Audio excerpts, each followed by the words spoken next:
Wealth is not earned. Wealth is commanded. The world has lied to you, but tonight I will give you the command that bends money to your will. Once it is spoken in faith, it must obey. I say this not as theory, but as law. Imagination creates realities. In this journey, I will reveal the secret command that draws money as iron is drawn to a magnet. You will not need luck, labor, or permission. You will learn how to speak to the only power in the universe, your own I am, and see it reflected as wealth in your world. If you have struggled with doubt, with bills, with fear of lack, tonight you will discover why imagination alone is the treasury of heaven and how to open its doors. You will leave knowing the exact words to speak, the exact state to enter, and the certainty that money is your servant, not your master. I know what it is to be haunted by money, to fear the letter that comes in the mail, to believe wealth belongs to others. I too once thought I must labor harder, save more, beg for favor. But I was wrong. That is bondage to appearances, bondage to 3D reality. I discovered that the secret is not found in toil, but in a command given to the inner self. And when spoken in faith, the world must rearrange itself.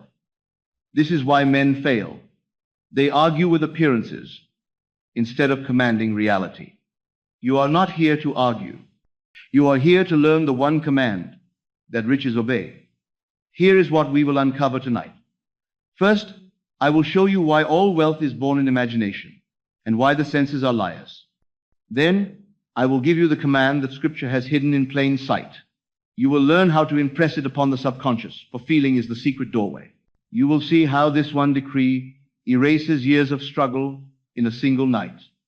And as we move, I will share the stories of those who dared to use it and how shocking, how immediate the results became. Before we close, you will hold in your hand not theory, but the power itself. One command, one law, one God I am. Say it rightly, and wealth must obey. Listen closely now, for here is something most men completely miss.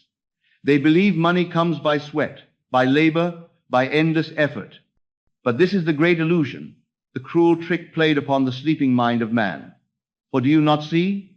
All around you are men who rise early, who labor until their bodies ache, who toil beneath the sun, and yet they return home weary, their hands calloused, their pockets empty. And beside them stands another who lifts no more than a thought, who bends no back but only bends the bow of imagination. And money flows to him in ways the world cannot explain. What is the difference? Not effort, but state. Not toil, but assumption. Here is the picture. One man gives his whole life to the outer world, chasing wages, believing the lie that if he works harder, he will one day be free. And yet the harder he works, the more he confirms the state of lack, for he has made work his God and sweat his savior. Another man, quiet and unnoticed, sits in silence, closes his eyes, and dares to assume, I am wealthy. I have more than enough. Money answers me when I call. And the world, which only mirrors imagination, bends itself to his decree. Opportunities appear, doors open, strangers bring favor, and others marvel at his fortune, never knowing it was born not of toil, but of inner command. Do you see why this matters? If you believe the lie of hard work, you will waste your years chasing shadows, sweating for bread that perishes. You will think the world unfair, that some are chosen and others cursed. But when you awaken to the truth that the world is imagination pushed out, you will know that wealth is not earned, but assumed, not won by sweat, but decreed in silence. Then the burden of labor falls away, and the yoke of poverty is broken. So I tell you, to toil and sweat, as though effort alone produces wealth, is to deny the Father within. For the Father is imagination, and imagination creates reality. Look at the life around you, every coin, every job, every gift, every bill. It is only the shadow cast by your inner state. Change the state, and the shadow must change. Refuse to change the state, and the shadow will never leave. Here then is the revelation. You are not called to work harder, but to imagine greater. You are not asked to add more hours to the day, but to add more faith to your decree. One man labors for years and dies in debt. Another assumes wealth tonight and walks into it tomorrow. Which man will you be? The choice is always imagination, never effort. And so I say to you, stop bowing before the altar of toil. Wealth is not the wage of sweat. It is the child of assumption. Let the world call it foolishness. Let them laugh and mock. You will prove the law by living in the end.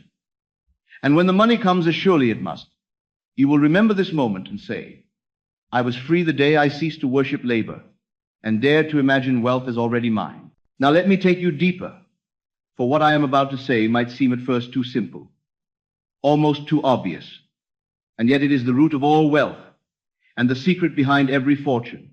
Consciousness alone is cause, and money is only its effect. Leave the world of appearances for a moment and hear me. Men look at their bank accounts, at their wages, at the economy, and they say, this is the cause of my wealth or my poverty. But that is the lie of the senses, for the outer world has no power in itself. It is the mirror, not the source, the reflection, not the face. Here is the truth. Your concept of yourself, what you truly believe you are, is the only cause. If in the depth of being you believe you are poor, you will walk into situations that confirm it. Bills will rise, opportunities will vanish, and men will seem to withhold from you. Not because they are cruel, but because they are obedient servants of your state.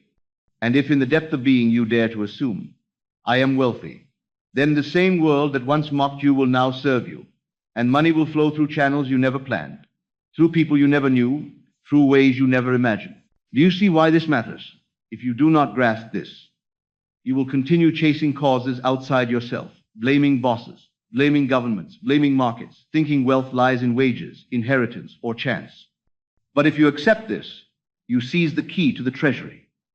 For when you know consciousness is the only cause, you need nothing outside to change, only your inner concept of self. Think of it this way. The world is a mirror. To stand before the mirror scowling and expect a smile is madness. Yet that is what most men do with money. They complain of lack.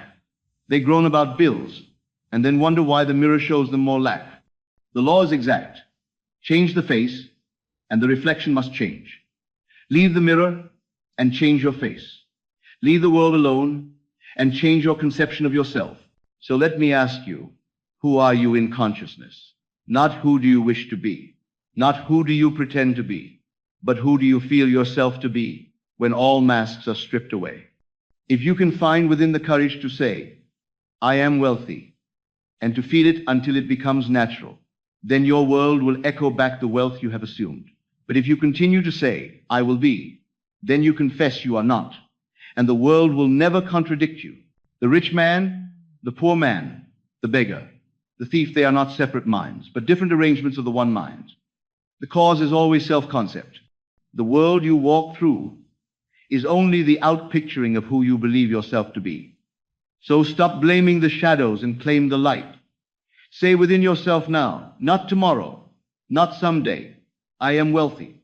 And let that assumption, faithfully held, rearrange the very fabric of your world. Here is something most of the world never understands, and yet it is the very heart of creation. The subconscious mind is the treasury of wealth, the hidden womb where every seed of imagination is received and made flesh. Men think they live by outer effort, by clever plans, by fortunate chances. But in truth, they live only by what has already been impressed upon the subconscious, for it is this silent depth that builds your world and delivers into your hands the harvest of your own feelings. Now hear this. The subconscious does not argue, it does not reason, it does not weigh pros and cons. It simply receives what you impress upon it and brings it forth in form. If you say with trembling fear, I will be rich one day, it hears only the confession that you are not, and it reproduces that lack faithfully, endlessly. But if you say with conviction, I am rich, I am wealthy now, and you feel that truth until it saturates your being, then the subconscious accepts that as the fact of your existence, and it goes to work weaving circumstances, shaping events, moving men and opportunities until the outer world reflects the wealth you have already assumed within. Why is this so vital? Because until you learn to impress the subconscious deliberately, You are at the mercy of every stray thought and every anxious mood. The man who dwells on bills, who rehearses debts in his mind, who fears every letter that comes in the post, is only impressing his subconscious with poverty, and so the subconscious must give it back to him multiplied. But the man who governs his feeling, who refuses the mood of lack, who chooses instead to feel the ease of abundance and the joy of possession, is filling his treasury with gold, and from that treasury wealth must flow. Think of it like this. Your conscious mind is the sower, and the subconscious is the soil. Whatever seed you drop into it, whether of wealth or of want, must take root and bear fruit. The soil makes no judgment. It does not ask if the seed is good or bad. It only brings forth after its kind. So if you plant the seed of wealth with feeling, the harvest must be abundance. If you plant the seed of lack with fear, the harvest must be more lack. So I say to you now, stop planting the seed of I will be and begin planting the seed of I am. Stop saying, someday I will prosper, and begin declaring, I prosper now, for I am wealth itself. Feel it, own it. Let it sink deep into the subconscious womb, and then rest, for the seed will grow of itself. The subconscious is your unfailing treasury, and when you learn to impress it with faith rather than fear, it will astonish you with the riches it delivers into your world. Here's the next thing that most men will never dare to believe, and yet it is the only reason they remain in lack. All wealth already exists now in imagination. There is nothing to wait for, no treasure stored up in some distant future, no fortune to be won by luck or labor. The gold, the houses, the opportunities, the open doors, they all exist this very moment in the unseen realm of consciousness. And the only reason you do not touch them is that you refuse to believe you already are what you long to be. I tell you, you are already what you want to be, and your refusal to believe it is the only reason you do not see it. What a statement. Most hear it and turn away, for it seems impossible. Yet what could be more certain? Look at your life today. Everything in it, your job, your home, your very circumstances, was once unseen, once only an imaginal act, and now here it stands solid and undeniable. If yesterday's imagination has become today's reality, why will you doubt that today's imagination must become tomorrow's fact? Think of the story of the doctor and his wife who longed for a new building, a home greater than what they possessed. They had no money, no visible means, and by every outer account it was impossible. But they dared to build it in imagination first. They walked its halls. In their mind they heard their friends praising it. They felt the satisfaction of already owning it. And what happened? Without lifting a hand to make it so, the world moved to fulfill their imaginal act. A contractor appeared unasked. Financing arranged itself. Tenants came even before the building was complete. What seemed unattainable in the world of sense was inevitable in the world of imagination. This is why I say, your riches do not lie ahead of you. They lie within you. Every dollar you will ever need, every opportunity that will ever open, every connection that will ever bless you, they are all contained in your imagination now. Refuse to believe, and you will remain in want. Dare to believe, and you will see them rush out of the unseen into your hands. So stop saying, one day, when things change, when I get the right job, when the right person comes along, then I'll be rich. That day will never come, for you have placed wealth always in the future, and the future never arrives. Instead say, I am wealthy now, I am rich in imagination. I am the owner of every good thing I desire, for imagination is not mere fantasy. It is the only reality, and when you live in it faithfully, the outer world has no choice but to mirror it. Now listen carefully, for this next part changed everything for me, and if you will dare to accept it, it will change everything for you. There is a decree that commands reality itself, and Scripture has declared it plainly. You shall decree a thing, and it shall come to pass. This is not poetry, not wishful thinking, but law. The world obeys the voice of inner speech, for inner speech is imagination clothed in words, and imagination is the only reality. Here is the tragedy. Most men decree against themselves. All day long, they rise in the morning and say, I can't afford this. I'm always behind. Nothing ever works out for me. and they believe it harmless chatter. But the subconscious, which hears all, accepts every word as command and faithfully produces it. And so life becomes an endless cycle of lack, not because fate is cruel, but because man has decreed it so. Why does this matter? Because until you learn the power of decree, you will remain a victim of your own careless words. To speak thoughtlessly is to command blindly, and blind commands still create. But when you awaken and begin to decree deliberately, you discover the treasure.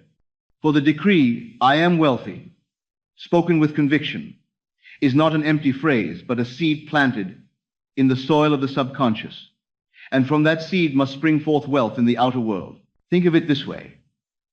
When a king issues a decree, he does not ask how it will be carried out, nor does he beg his servants to make it happen. He simply speaks, and the machinery of the kingdom moves to obey. So it is with you. When you decree in imagination, when you speak from the feeling of the wish fulfilled, your world begins to rearrange itself to honor the command. But if you decree in fear, if you say, "I am broke, I am unlucky, I am always struggling," then the same law will honor that decree, and poverty will be your servant. Do you see now? Words alone are powerless if they are empty. But when clothed with feeling, they are the voice of God. And the voice of God cannot return void. When you decree wealth in faith, the universe bends to fulfill it. This is why I tell you, mind your decrees. For every "I am" that passes your lips is a seed of destiny, and the harvest is certain. Now here is a mystery, hidden from the eyes of the world, but plain to those who awaken. The law of reversibility. What does it mean? Simply this: if a cause produces an effect, then the effect, assumed and felt, will in turn reproduce the cause. The world believes only in the forward motion of cause into effect, never seeing that it moves also in reverse. They say, "If I had money, I would feel rich, I would feel free, I would feel secure." That is true.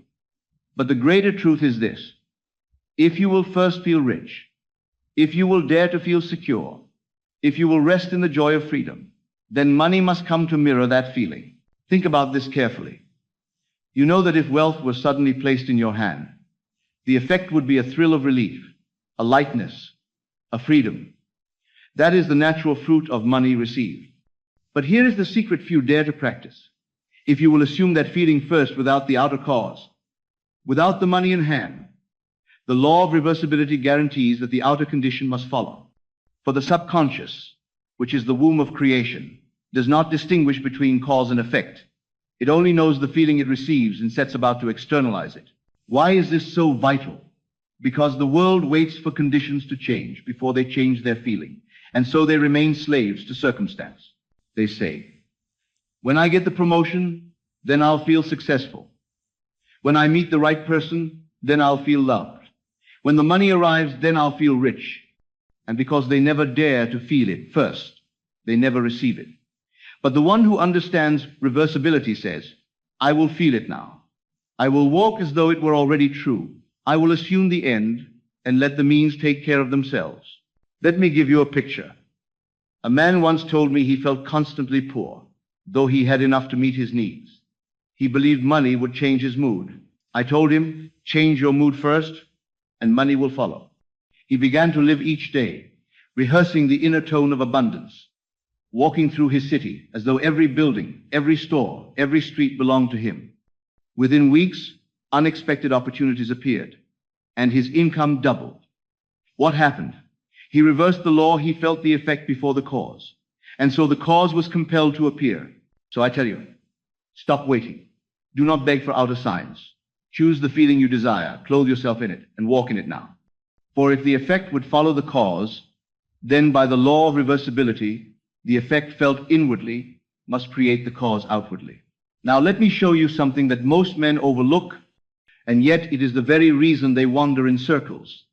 The subconscious obeys instantly. It does not debate with you. It does not argue. It does not weigh whether your decree is possible or impossible. It simply accepts the feeling you impress upon it and sets in motion the chain of events that must outpicture it in your world. This is why I say, beware what you feel. Beware the idle words that fall from your lips, for they are never idle to the subconscious. When you say, I am broke, I am unlucky, nothing ever works out for me, the subconscious takes that as fact and begins at once to weave it into form. It does not ask, does he really mean it? Does he deserve it? Is it wise? No, it only obeys. And so you walk into situations that confirm your careless speech, never realizing you yourself gave the command. But listen now, for the reverse is gloriously true. If you will dare to impress upon it the feeling of wealth, the sense of abundance, the conviction of already being supplied, then the subconscious accepts that too, and it must express it. It may seem at first that nothing has changed, but beneath the surface, everything is rearranging. People are moved, doors open, opportunities appear, coincidences conspire all to bring into your hand the exact likeness of the state you assume. Think of the little experiment I often gave. You will climb a ladder. I ask men and women to imagine it each night before sleep. See their hands grasping the rung, feel the step beneath their foot, smell the wood, sense the climb.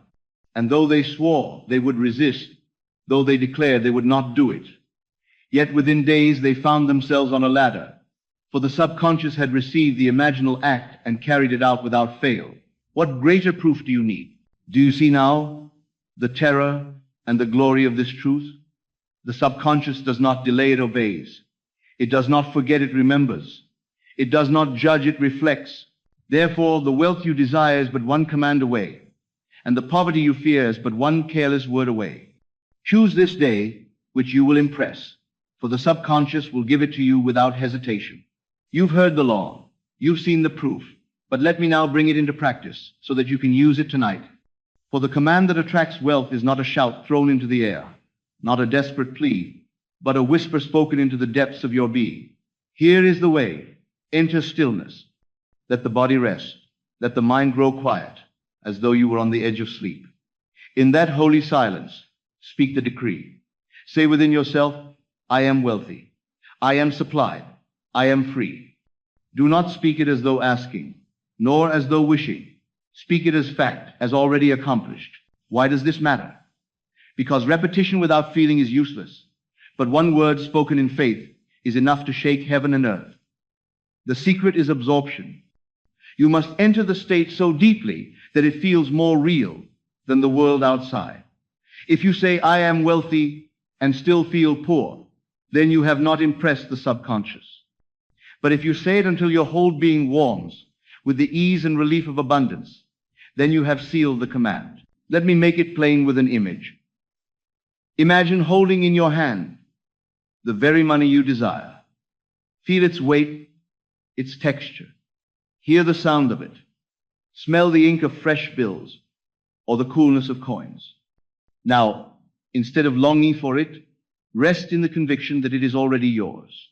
When you can feel it so vividly that your body responds, your heart quickens, your lips may even smile, then you have impressed the subconscious, and the command is given. And once the command is given, rest. Do not dig up the seed by worrying over how or when it will come. The subconscious is faithful. It will weave the way. Your task is not to force, but to remain loyal to the state assumed. Each time doubt rises, return to the decree, whisper it again in silence, I am wealthy. I am wealthy now. For the command is not shouted into the air. It is whispered into the soul, and the soul obeys at once.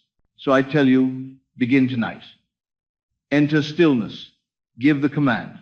Feel it as fact, and then rest in the end. Wealth will appear, not as miracle from without, but as the natural harvest of the seed you planted within. This is the way of all creation, and it will not fail you. Here's the next great mystery, and it may shock you by its simplicity. Feeling is the secret. Thought alone does not create. Words spoken without conviction pass away like wind. But feeling the deep inward sensation of already being what you desire is the one and only medium through which ideas are impressed upon the subconscious. Without feeling, the seed falls on stone. With feeling, the seed takes root and must bear fruit. Most men make the tragic mistake of thinking they can will wealth into being by mental effort, by repeating affirmations without emotion, by struggling to convince themselves while inwardly still feeling poor. And so they fail. And they say the law does not work. For the law always works. It is they who did not use the key. For the subconscious accepts only what is felt as true. The heart, not the lips, speaks to God. Why does this matter? Because until you learn to master your feeling, you are like a sailor without a rudder, carried about by moods and fears. One moment you say, I am wealthy, but you feel doubt. So the subconscious hears only the doubt. Another moment you try again, but you feel anxious about bills, and the subconscious hears only lack. And so your world remains the same. But when you learn to enter the feeling of wealth, to actually sense the joy of possession, the ease of abundance, the relief of supply, then the subconscious accepts it instantly, and the world must echo it back. Imagine this. A man may declare with his mouth, I will be rich, but within he trembles with fear. That feeling is what the subconscious takes, and so his fear becomes fact. Another man, though his bank account is empty, dares to close his eyes and feel what it would be like to hold abundance now. He feels the safety, the freedom, the laughter that wealth brings. That feeling impresses the subconscious, and soon the outer world shifts to mirror it. One man works and struggles and fails. The other rests in feeling and receives. So I tell you, stop trying to think your way into wealth. Begin to feel your way there. Feeling is the secret doorway, the only bridge between imagination and reality. Let your whole being vibrate with the sense of already being rich, and the unseen will clothe itself in form to match. Here is something subtle yet devastating, and it is the very reason why so many remain trapped in lack. Though they pray, though they affirm, though they beg and plead for riches to appear, it is the danger hidden in three little words: I will be. You see, the moment you say, I will be wealthy, I will be successful, I will be free, you have unconsciously confessed that right now you are not. And because the subconscious accepts only what is felt in the present moment, not what is promised in the future, it stamps upon itself the confession of I am not. And so your declaration of I will be becomes a subtle curse, a confirmation of lack, and your world faithfully mirrors it. Think of how men live their whole lives this way. They say, one day, when I get the right job, then I will have enough. Someday when this debt is cleared, then I will feel safe. When fortune finally smiles on me, then I will rejoice. And so they place wealth always just beyond their grasp, always in the distance, always in tomorrow. But tomorrow never comes. For when tomorrow arrives, it is still today, and in today they are still saying, I will be. This is why men chase success for decades and die without ever having known the ease of abundance. Because they never dared to claim I am, but always pushed their desire into the mist of the future. Now understand why this matters so deeply. The subconscious is timeless. It knows only the now. It cannot operate in the realm of someday. It hears your inner speech and feels your inner mood as fact. So when you say, I will be, it hears only the present denial, the hidden truth that I am not. And it brings forth more circumstances to confirm it.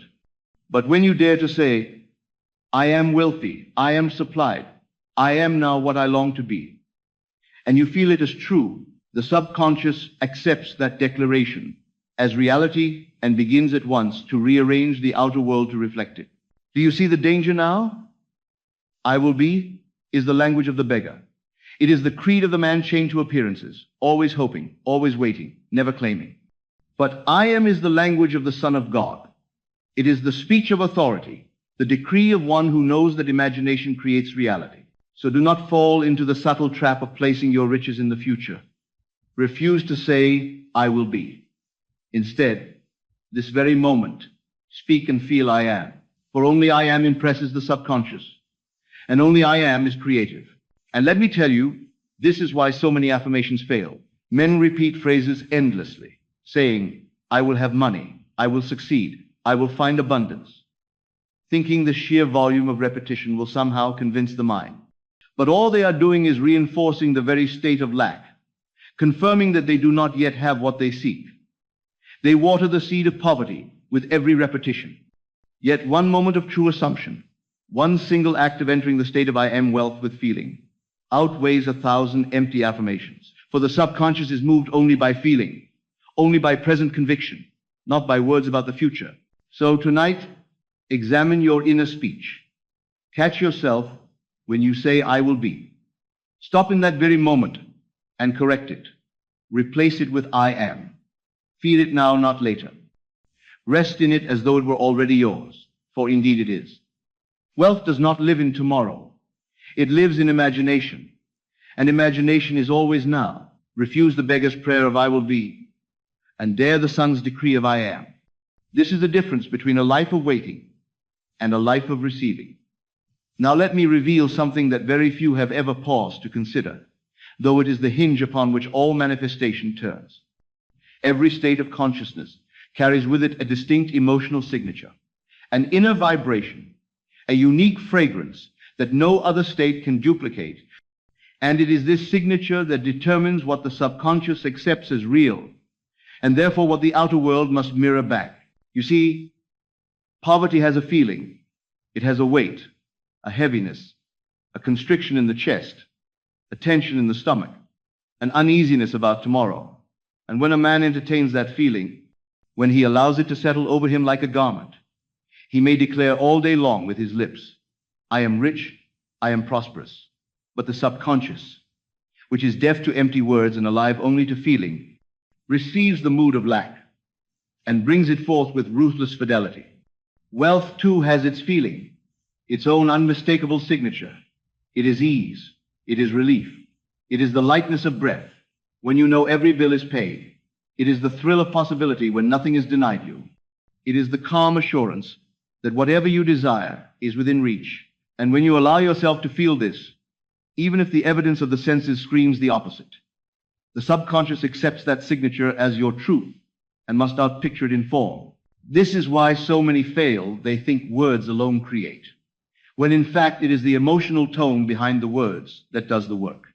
You can whisper, I am wealthy, with a trembling voice of doubt, and nothing will change.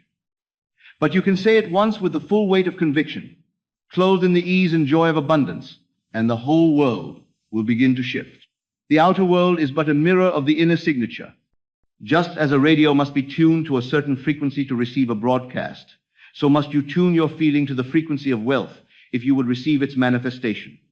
The music of money, the broadcast of abundance, is playing eternally in imagination, but you will never hear it until you tune your mood to its channel.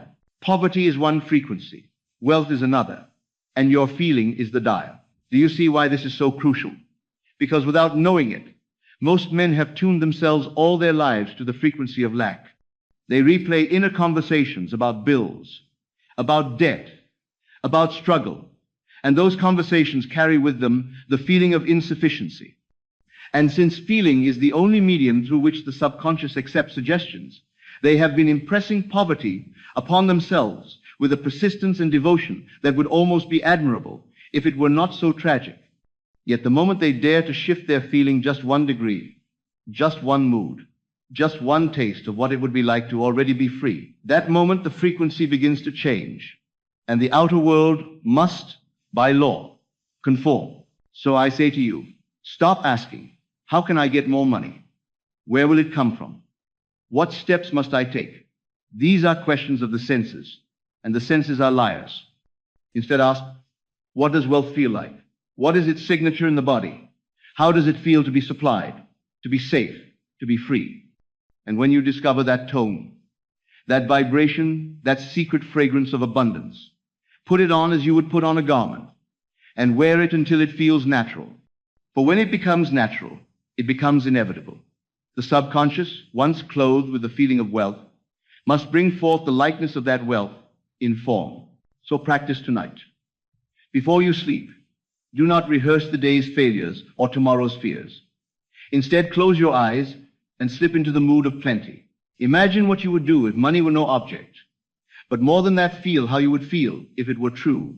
Feel the joy, the ease, the lightness of wealth already yours. That feeling is the signature. And once impressed upon the subconscious, the outer world will conspire through ways you could never devise to prove it so.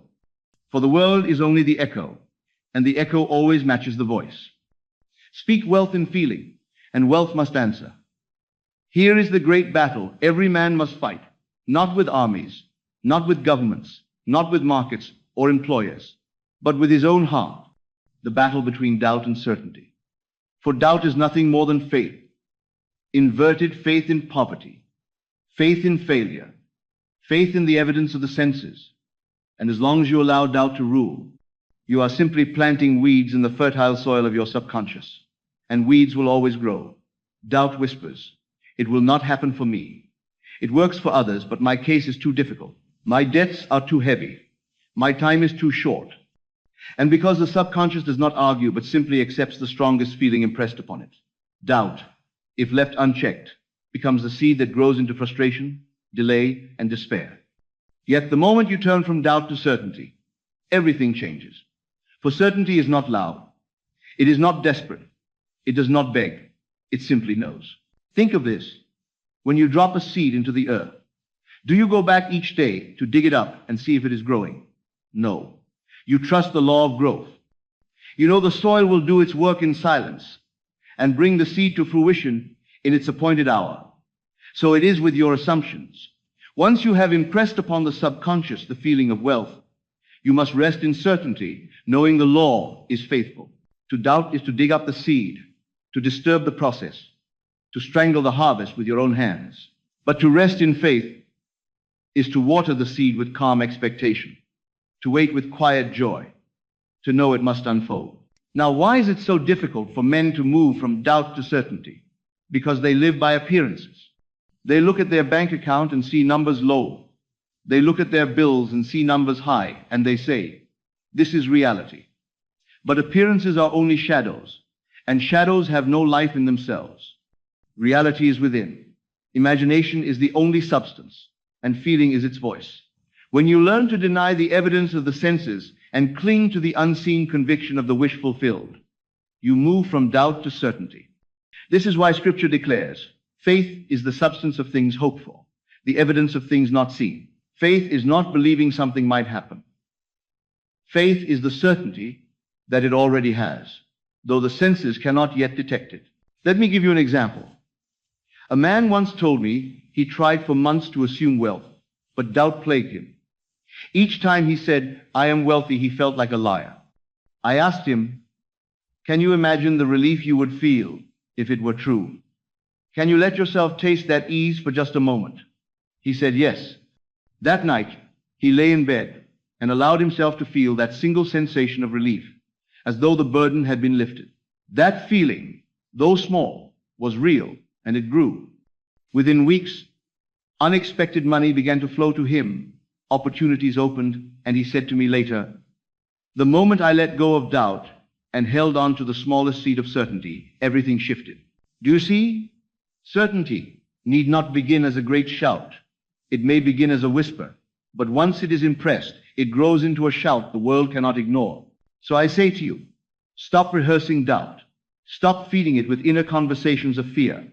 Each time the old voice says, "It will not work," silence it with the decree, "It is done." Each time anxiety rises, replace it with the feeling of relief, of completion, of wealth already secured. For the subconscious does not weigh how many times you doubted it, only accepts the dominant feeling. And when certainty becomes dominant, doubt dies of starvation. Let your certainty be your dwelling place, and soon your world will show you why you were right to believe. Now let me take you into the Holy of Holies, the secret chamber of creation, where the veil between the seen and unseen grows thin, where the conscious mind yields its throne, and the subconscious stands open and receptive, waiting to be impressed.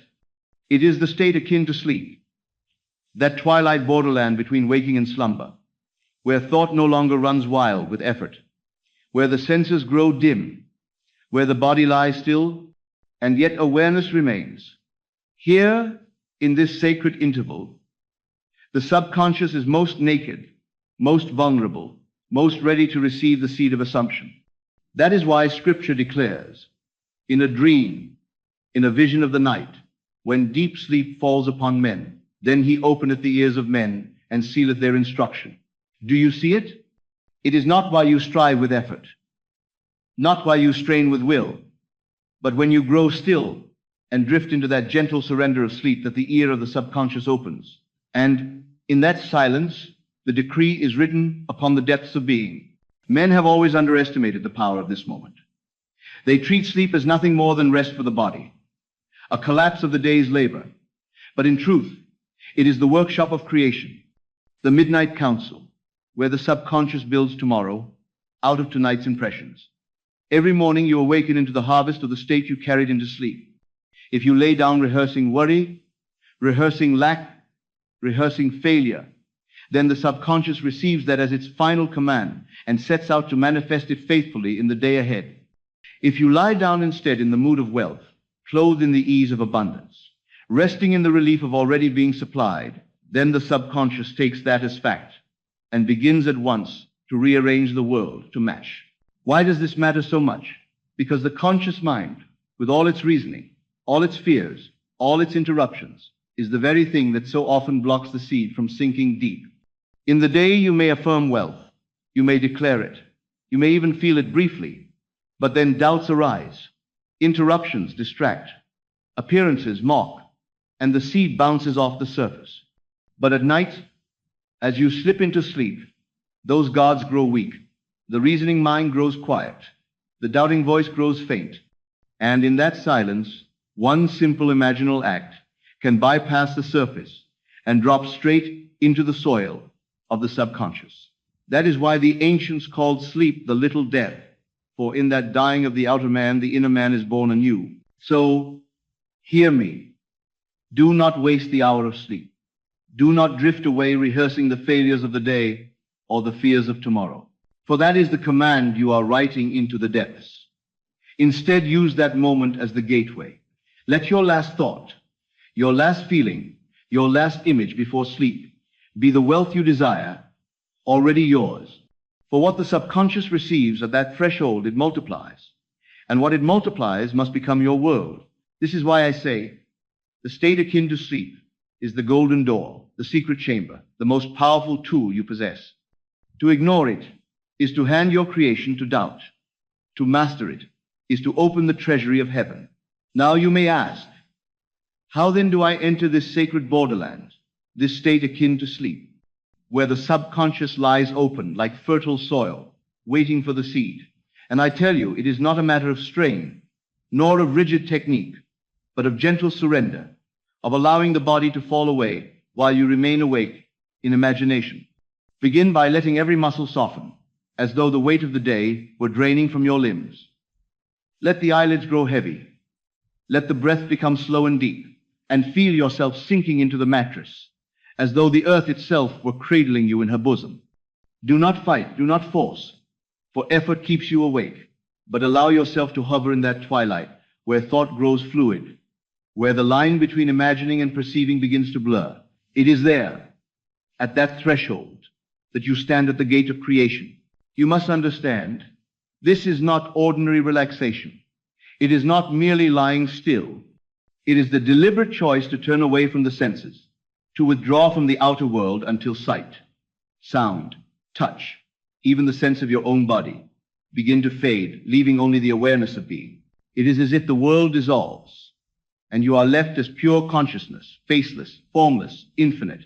In that moment you are free of the prison of facts, free of the testimony of the senses, free to clothe yourself in whatever state you choose. And this is where the great work begins. I remember when I longed to return to my family in Barbados and had not a penny to pay for the passage. In the day it seemed impossible. The evidence mocked me. The cost of the journey was far beyond what I possessed. But at night, in the stillness of that drowsy state, I imagined myself already in Barbados. I felt the warmth of the island air. I smelt the sea. I looked through the window of my father's house. I heard his voice welcoming me home. Night after night, I entered that scene as though it were true. And soon enough, without any effort of mine, a letter came with a ticket enclosed. Do you see? It was not toil. It was not strategy. It was the entering into the state akin to sleep, the impressing of the subconscious with the fact of already being there, that moved the world to deliver the passage. So when you ask how to enter the state, I tell you, lay down and let the outer man grow still. Let go of the day's burdens. Sink into the drowsiness that comes just before sleep. And in that gentle twilight, take up your desire as though it were already fulfilled. Walk in the end not as hope, not as wish, but as present fact. Do not strain to see it. Allow it. Do not demand that it appear in detail. Rest in the feeling of its reality. The scene may be simple, a single imaginal act repeated until it takes on the tones of life, but if you persist in it night after night, the subconscious will receive it, and the outer world will conform. This is the way into the state. Surrender of the body, silence of the senses, absorption in the end. It is not difficult, for all men enter this borderland each night. The only difference is that most enter it carrying the worries of the day, while you, if you are wise, will enter it clothed in the joy of your wish fulfilled. And the difference between these two entrances is the difference between a life of endless repetition and a life of continual creation. Now that you know the power of the state akin to sleep and how to enter it, let me show you what to do. Once you stand at that gate, for it is not enough to simply drift into stillness, you must carry with you the seed you intend to plant. And that seed is nothing more than a simple imaginal scene that implies your desire is already fulfilled. The key is simplicity, for the subconscious is not moved by complex stories, but by vivid impressions of reality, by feelings that are clothed in sensory detail. So choose one act, one moment, one picture that, if true, would convince you beyond question that wealth is already yours. It may be the feel of counting money in your hands, the joy of reading a bank statement overflowing with abundance, the sound of a friend congratulating you on your success, the sight of yourself walking into a store and buying freely without hesitation. It does not matter what the scene is, so long as it implies the end and so long as it fills you with the satisfaction of already being what you desire to be. Then, in the stillness of that drowsy state, begin to enact it inwardly. Do not watch it from the outside, as though you were a spectator in a theater. Enter it.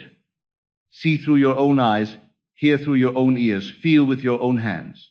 If you imagine holding a bundle of notes, feel their texture, the crispness of paper, the faint smell of ink.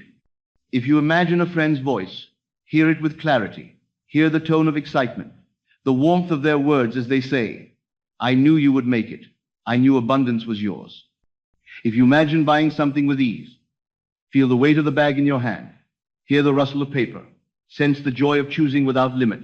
The more natural the act, the more easily it will impress itself upon the subconscious. And here is the secret. Repeat the scene until it takes on the tones of reality. At first it may feel like play, like make-believe. But as you persist, something strange and wonderful happens. The scene begins to feel solid, alive, inevitable. You may find your body responding with smiles, with quickened heartbeat, with a sense of relief so vivid you almost forget the world outside. When you reach that point, you have succeeded, for the subconscious accepts it as fact, and once accepted, it must manifest. Let me remind you, it is not the length of the scene that matters, but the intensity of the feeling. A short imaginal act, a single exchange of words, repeated until it feels real, is far more powerful than a long, elaborate story that never quite convinces you. Think of the doctor and his wife who long for their building. Night after night, they imagine simply walking through its halls, hearing the words of a friend saying, "Doctor, I think it is beautiful." That was enough. That one repeated scene, charged with conviction, brought forth the building without them ever lifting a finger to arrange it. So, choose your wealth scene wisely. Keep it simple. Keep it vivid. Keep it charged with feeling. Enter it night after night in the state akin to sleep until it becomes natural, until you can no longer distinguish between what is imagined and what is remembered. For what you faithfully imagine in that silence will soon be remembered in waking life as an actual event, and then you will know that imagination truly creates reality. Now, after you have entered the silence, after you have chosen and lived your wealth scene until it breathes with life, there remains one final act. And it is the act that most neglect. And because they neglect it, their harvest withers before it can ripen. It is the sealing of the command. For what is the use of planting seed if you will dig it up again the next morning to see if it has sprouted? What is the use of impressing the subconscious with wealth if you wake tomorrow and fall back into the habit of declaring poverty? The subconscious is faithful, but it is also sensitive, and it must be guarded as a treasure chest. Once you place within it the jewel of wealth, You must not return and steal it away with doubt, with contradiction, with careless speech. The command must be sealed with loyalty, and loyalty is nothing more than remaining faithful to the unseen reality until it appears. How do you seal it? You seal it by resting in the end, by refusing to return to the old state. When you rise in the morning, you may see the same house, the same bills, the same bank balance. But if you are wise, you will not bow before them. You will remember instead the imaginal act you performed, and you will say within yourself, "This is only the shadow of what was, not the truth of what is. I have already commanded wealth. I have already assumed abundance. The outer world is catching up to my inner decree."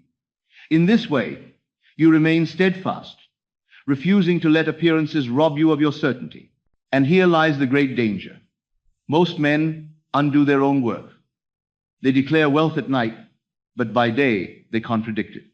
They lie down in imagination saying, "I am rich," but rise in the morning complaining, "I cannot pay this bill." And the subconscious, which hears all, receives the contradiction and remains unmoved. But if you persist without wavering, if you seal the command with unwavering loyalty, then nothing can stop the manifestation. For just as a woman who has conceived does not need to strain each day to form the child, but simply carries it in patience until the appointed hour of birth, so you, having conceived wealth in imagination, need only remain faithful until the outer world delivers it. Remember, every manifestation has its appointed hour. Do not grow anxious because it does not appear in a day or a week. The seed must unfold in its season, and its season will always come. Though it tarry, wait for it. It will surely come. It will not tarry. Trust the Lord. Trust the subconscious. Trust the decree you have given in silence. Seal it with faith and patience, and let the world do its work.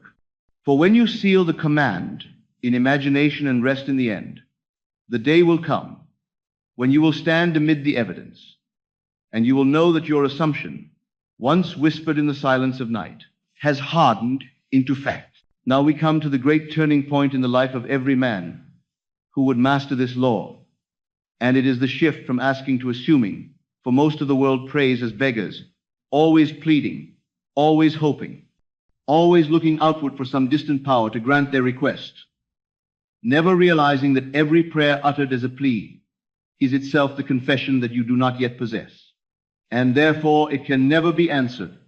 When you stand before the altar of God and say, "Please give me wealth, please give me abundance, please let me have enough," what you are really saying in the hidden tongue of feeling is, "I do not have it now." And because the subconscious knows only the present tense, it hears only your confession of lack, and it multiplies that lack faithfully. And so men pray for years, with tears, with desperation, yet their lives never change, because their prayers are only the rehearsals of their poverty. But the one who awakens to the law ceases to ask and begins to assume. He no longer approaches God as a servant begging for bread. He approaches as a son claiming his inheritance. He no longer says, "Give me," he says, "I am." He no longer begs for the promise of supply. He rests in the fact of already having it. This is what Scripture means when it says, "To him that hath shall it be given, and he shall have more abundance. But to him that hath not shall even what he hath be taken away." The beggar who confesses he has not loses even the little he clings to, but the son who assumes he already has receives more, pressed down and running over. For assumption is the only true prayer, and assumption always hardens into fact. Consider how you live day by day. Do you approach life with the inner cry of lack, saying to yourself, "If only I could, if only I might, if only one day I will"? Or do you move through your hours clothed in the state of already being, already having, already possessing? The one is slavery. The other is freedom. The one keeps you chained to tomorrow. The other opens the doors of today. For when you assume, you are not waiting. You are not postponing. You are not denying. You are declaring now, and the subconscious, which only ever hears now, accepts it and begins to build the world in its image. So I tell you, stop asking. Do not kneel as a beggar before the throne of your own imagination. Rise as a son, stand as the heir, and dare to claim now what you once postponed into the distance. Say not, I hope to be wealthy, but I am wealthy. Say not, I will one day be free, but I am free now. Say not, when the right opportunity comes, then I shall prosper, but opportunities serve me now, for I am prosperity itself.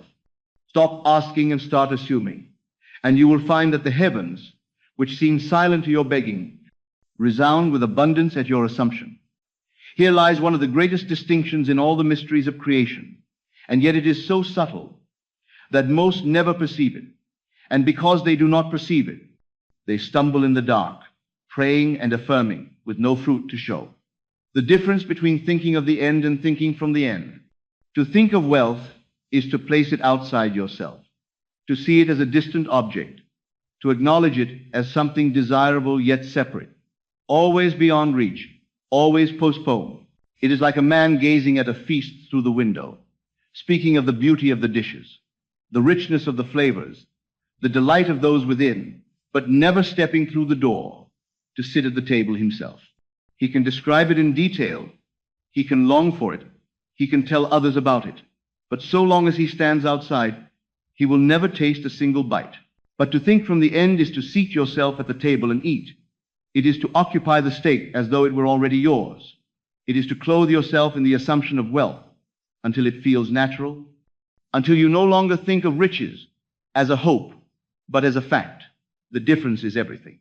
For when you think of the end, you remain apart from it, and the subconscious, which hears only your feeling, says, yes, he desires but does not possess, and so your desire remains forever unfulfilled.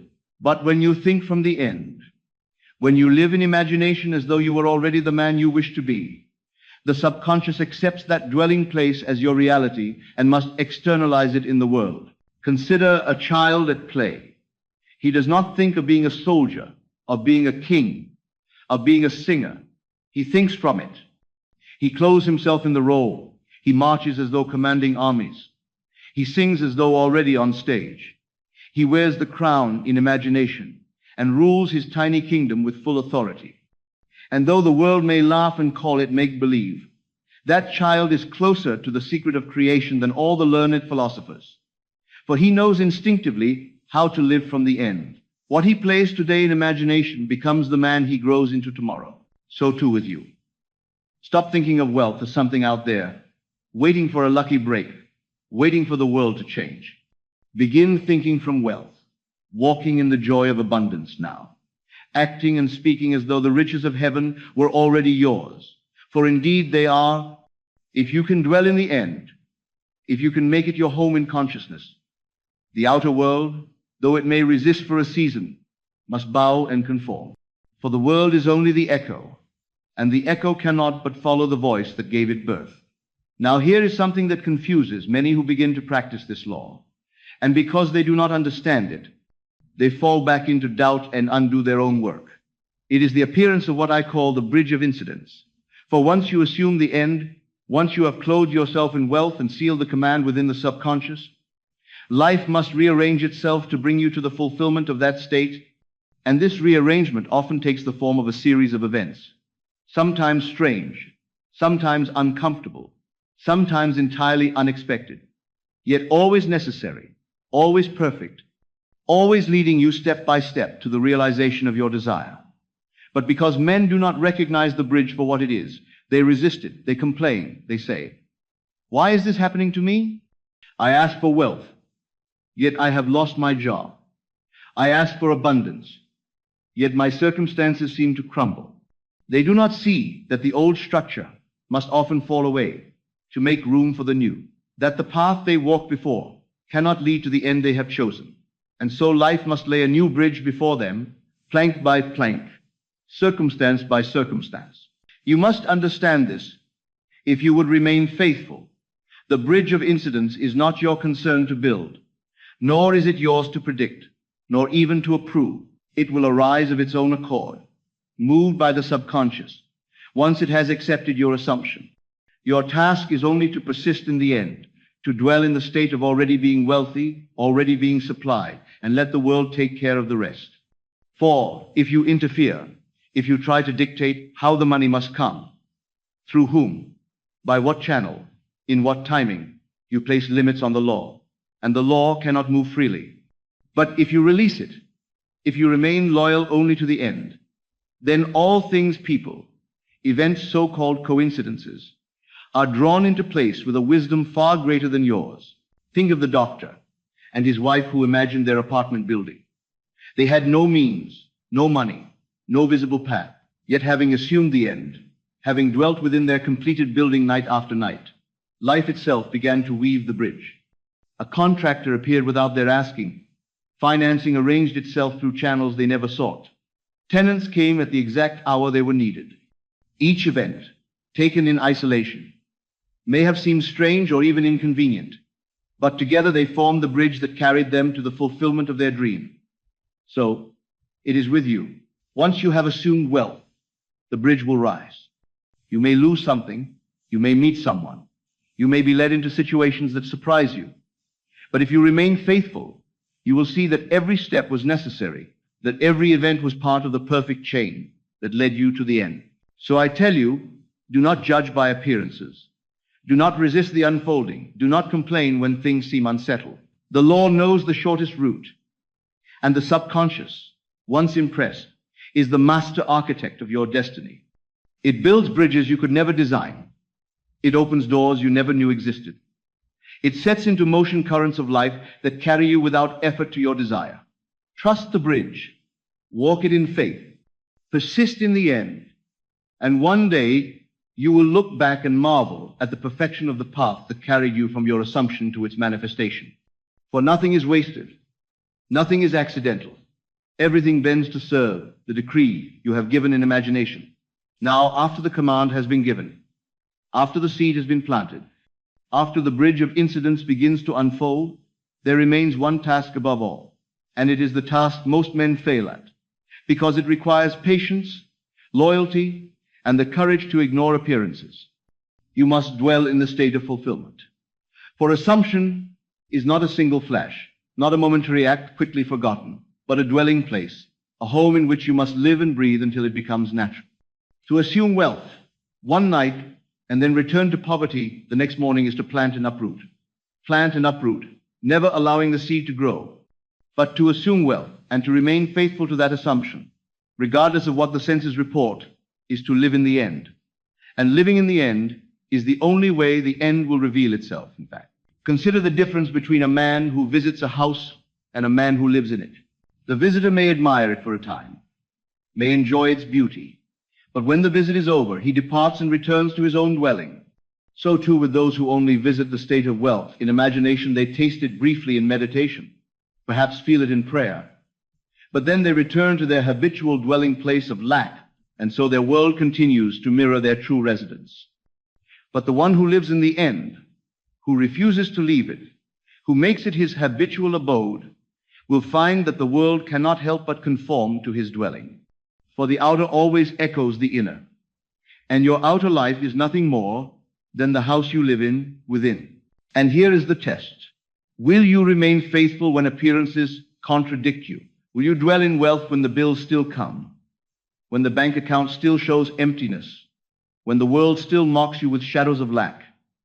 If you will, then you have mastered the law.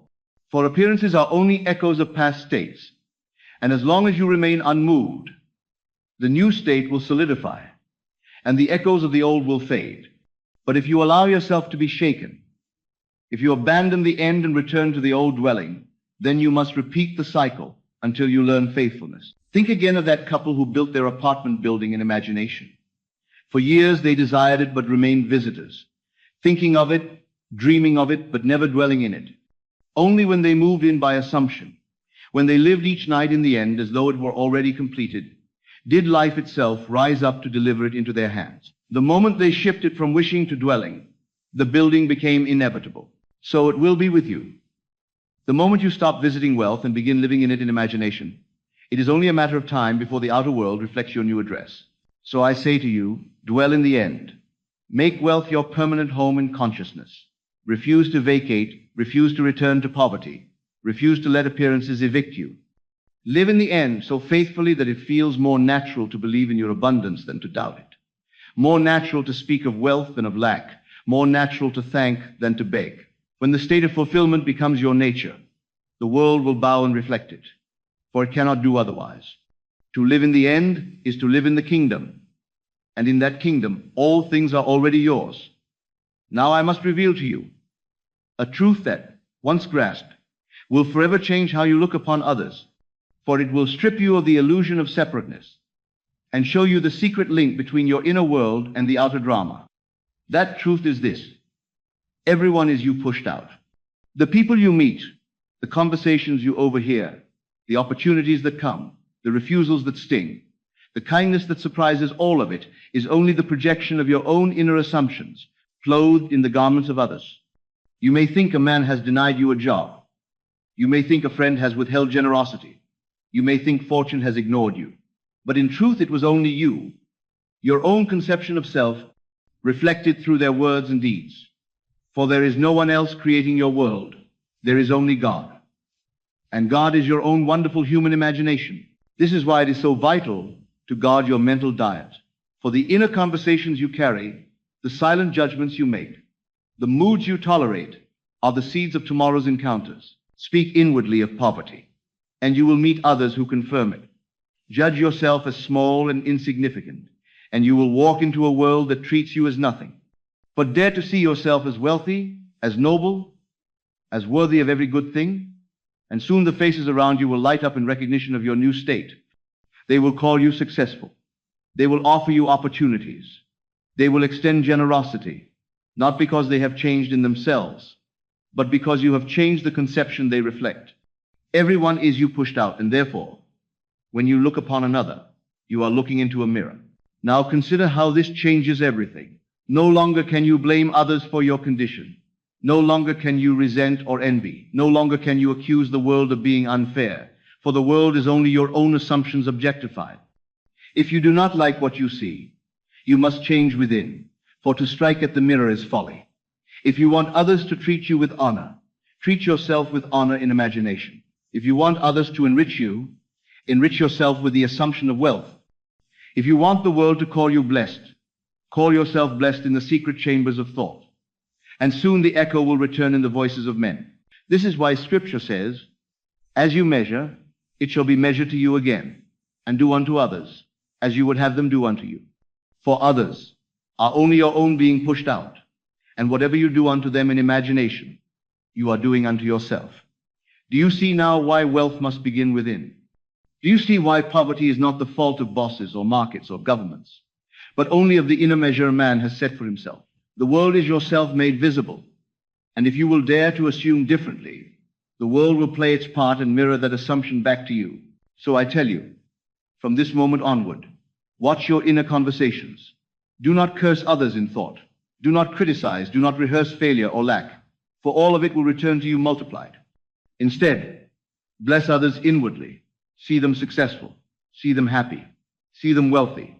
For in so doing, you are only sowing seeds for your own harvest. Everyone is you pushed out. And the sooner you take this truth to heart, the sooner you will understand that the key to changing the world is simply to change yourself in imagination. Now that you have seen that everyone is yourself pushed out, you must understand the great responsibility that follows. For if the world is nothing more than the mirror of your inner life, then the thoughts you tolerate, the conversations you rehearse, the moods you allow to linger are not harmless shadows, but the very seeds from which tomorrow's facts must grow. This is why I call it the mental diet. For just as the body becomes what it consumes, strong or weak, healthy or diseased, so too does your outer life become the exact likeness of the inner food with which you nourish your mind. If you feed upon fear, you will walk through fearful circumstances. If you dine on lack, you will meet lack in every corner of life. But if you feast upon abundance, if you nourish yourself daily with thoughts of wealth, with feelings of prosperity, with conversations of ease and plenty, then the world must, by law, deliver to you the likeness of your feast. Think of the careless way men speak. They say, I cannot afford it. And in that very moment, they have decreed lack upon themselves. They say, money is hard to come by, and so the world closes its doors against them. They say, The rich are greedy and corrupt, and without knowing it, they have barred themselves from wealth. For the subconscious, hearing their condemnation, knows that to be rich would mean to be greedy, and so it protects them from the very thing they desire. And yet these same men wonder why money eludes them, never seeing that they themselves have poisoned their mental diet. You would not expect health if you fed your body daily with poison. Yet men expect wealth while feeding their mind daily with the poison of lack. So I tell you, from this day forward, guard your mental diet with the vigilance of a king, protecting his treasury. Refuse to allow words of poverty to pass your lips. Refuse to indulge in inner conversations of fear. Refuse to rehearse stories of limitation. Instead, feed yourself on the language of wealth. Say within, I am wealthy. I am always provided for. Money flows to me freely. Opportunities come without effort. I live in abundance. At first, these words may feel strange, even false, as though you were lying to yourself, but persist. For with every repetition clothed in feeling, the subconscious grows accustomed to the new food, and soon it begins to hunger for nothing else. And when the subconscious is well fed with wealth, it produces wealth as naturally as a healthy body produces strength. And here is the great secret. It is not enough to watch your speech in public. You must watch it in the silence of your own mind. For it is the inner conversation, repeated when no one is watching, that most deeply impresses the subconscious. It is when you are alone, walking down the street, lying in bed at night, that you must catch yourself and change the script. If you find yourself saying, I cannot pay this bill, stop and replace it with, I have more than enough to meet every need. If you hear yourself thinking, I am always unlucky, replace it with, everything works together for my good. Fortune serves me. These inner substitutions, practiced faithfully, are the diet that transforms life. So then, take this as your charge. Do not feed on lack, for lack will consume you. Feed daily on wealth, on plenty, on ease, on gratitude, and watch as your world begins to fatten with abundance. For the subconscious is always eating, always digesting, always bringing forth the fruit of the food you give it. Change the diet, and you will change the man. Change the diet, and you will change the world. Now there is one more treasure to be uncovered in this holy art of guarding the mind, and it is a power so profound that when you grasp it, you will no longer feel bound by your yesterdays. You will no longer feel chained to mistakes, to failures, to humiliations, to debts, to disappointments, for you will know that even the past itself can be redeemed, reshaped, revised. And when it is revised, the present must change to conform. For nothing is fixed except by your consent. The past is not a dead stone lying behind you. It is living, breathing, active, still echoing its consequences into the present moment. And unless you take up the work of revision, those echoes will continue to resound. But if you will dare to go back in imagination, to replay a scene of failure as it ought to have been, to hear different words, to feel a different outcome, then you have planted a new cause, and because causes and effects are bound together, a new effect must arise. Do you see the wonder of this? Men live as prisoners of memory, saying, I failed then, therefore I am doomed to fail now. I lost then, therefore I cannot win now.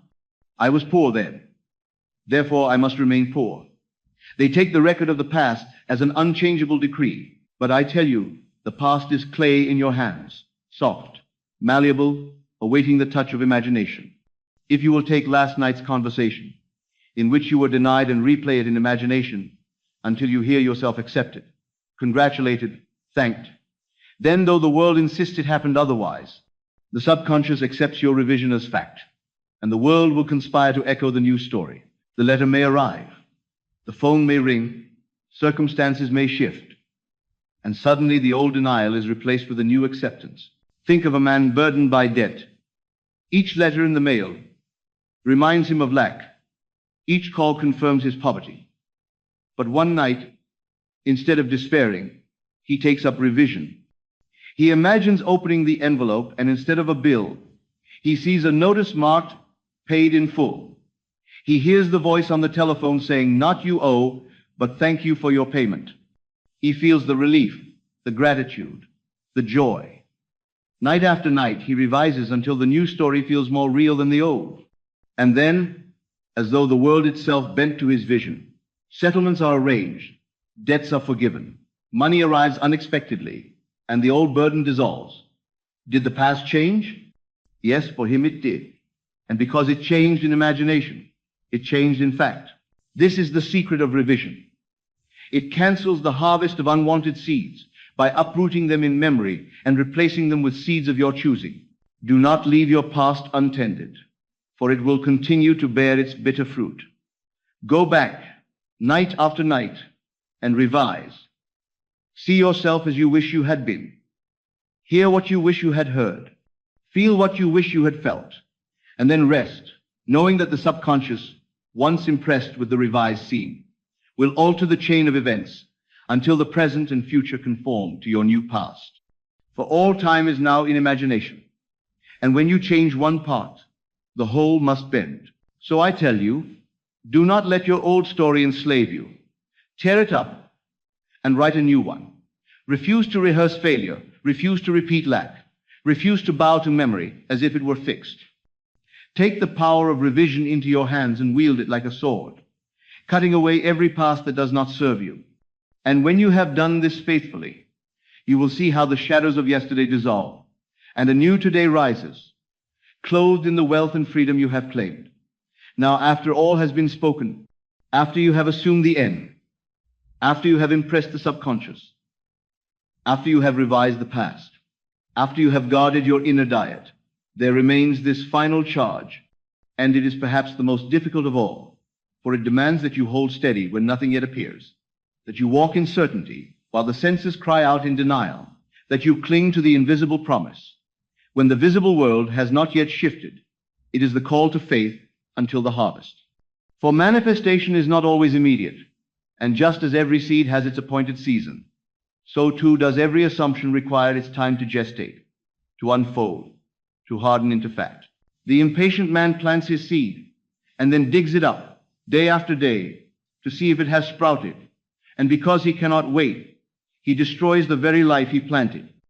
But the man of faith plants once, waters with gratitude, and then rests knowing the harvest is certain, though he cannot yet see the green shoot breaking the soil. So it is with wealth.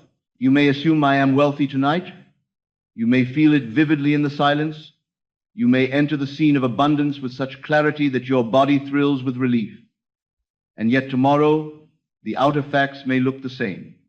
The bank may still show emptiness. The bill may still arrive. The world may still wear the mask of lack. Here is where most falter. They say, it has not worked. I must have failed. Perhaps this law is not true. And in that moment of doubt, they abandon their assumption. They uproot the seed. They cancel the command, and the harvest dies unborn. But the wise man knows that appearances are but shadows of past states, that the new state is already planted, already alive, already unfolding, and that it will reveal itself in its own perfect hour. So he does not waver. He does not look anxiously at the field. He walks as though the harvest were already ripe. He speaks as though the barns were already full. He gives thanks before the grain has broken the soil. This is what faith means, not belief in something that might happen someday, but loyalty to the unseen reality now. It is the steadfast refusal to abandon the end, no matter how loudly the senses protest. It is the calm assurance that what has been decreed in imagination is already accomplished, that the unseen is more real than the seen, that the inner state is the only cause and therefore cannot fail to produce its effect. Faith is loyalty to the unseen reality, and loyalty means persistence, endurance, unshakable commitment. To have faith until the harvest is to stand unmoved, knowing that the outer world must eventually bow to the inner decree. So I ask you, will you remain faithful?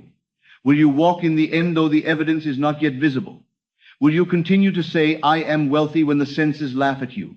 For if you can, then you have mastered the law, and the day will come sooner than you expect, when you will look around and see the harvest in full bloom, when money flows, when opportunities surround you, when abundance is your daily atmosphere, and you will remember that it was born not of chance, not of toil, not of fortune, but of your faith.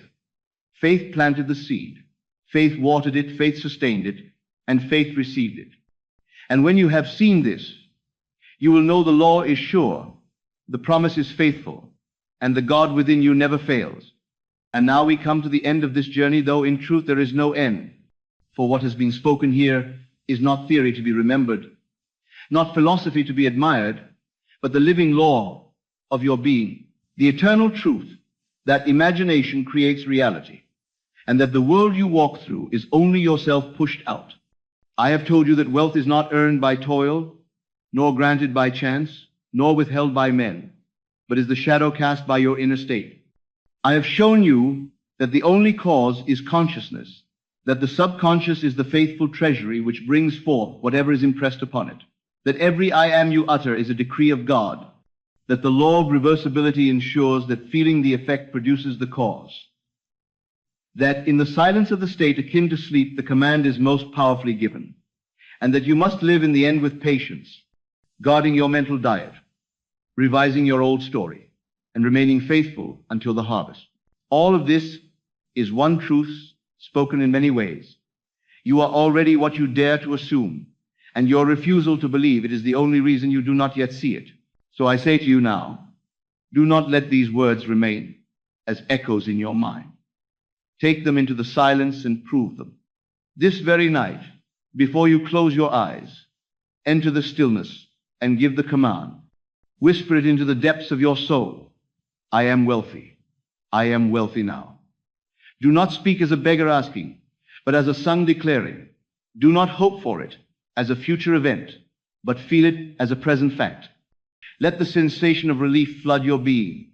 Let the ease of abundance fill your chest. Let the joy of possession move through you until it feels more real than the very bed upon which you lie. And then rest, knowing it is done. And tomorrow, when the old shadows rise, when the bank balance mocks, when the bills demand, refuse to return to poverty, hold your place. Remain loyal to the unseen. Say within yourself, these are only the remnants of what I once assumed. They have no power over me now.